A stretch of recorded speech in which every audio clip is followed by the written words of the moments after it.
জ্বালানি তেলের সংকট নিয়ে আতঙ্কিত না হতে জনগণের প্রতি আহ্বান জানিয়েছেন জ্বালানি মন্ত্রী ইকবাল হাসান মাহমুদ। নিজ বাসভবনে সংবাদ সম্মেলনে তিনি জানান, জ্বালানি তেলের পর্যাপ্ত মজুত রয়েছে দেশে। অন্যদিকে সংকটময় পরিস্থিতিতে পেট্রোল পাম্প বন্ধ হতে পারে বলে এমন তথ্য সঠিক নয় বলে জানিয়েছে পেট্রোল পাম্প ওনার্স অ্যাসোসিয়েশন। সংগঠনের সভাপতি নাজমুল হক বলেন, একটি গোষ্ঠী সাধারণ মানুষের মাঝে আতঙ্ক সৃষ্টি করতেই এই ধরনের প্রচারণা চালাচ্ছে। তরিক ইসলামের রিপোর্ট। জ্বালানি তেলের জন্য পাম্পগুলোতে যানবাহনের দীর্ঘ লাইন যেন নৈমিত্তিক ব্যাপার। সকাল থেকে রাত দীর্ঘ থেকে দীর্ঘতর হচ্ছে জ্বালানি তেলের জন্য অপেক্ষা।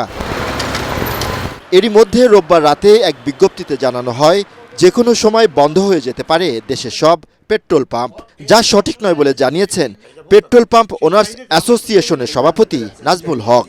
এই বিজ্ঞপ্তিটা আপনাদের বিভিন্ন মিডিয়াতে পাঠানো হয়েছে। এই বিজ্ঞপ্তিটা বাংলাদেশ পেট্রোল পাম্প অ্যাসোসিয়েশনের কোনো অ্যাসোসিয়েশন থেকে দেওয়া হয়নি। বিবিসি আমাদেরকে মানে পেট্রোল পাম্প মালিকদেরকে পাবলিকের সাথে যুদ্ধে নামায় দিছে।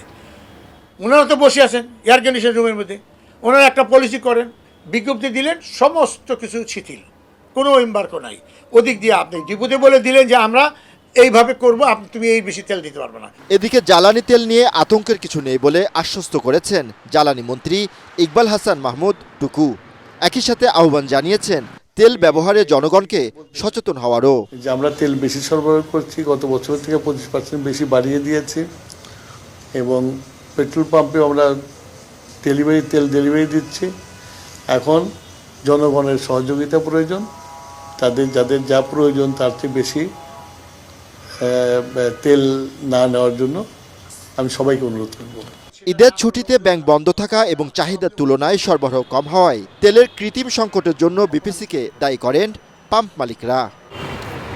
তরিক ইসলাম, এটিএন বাংলা, ঢাকা।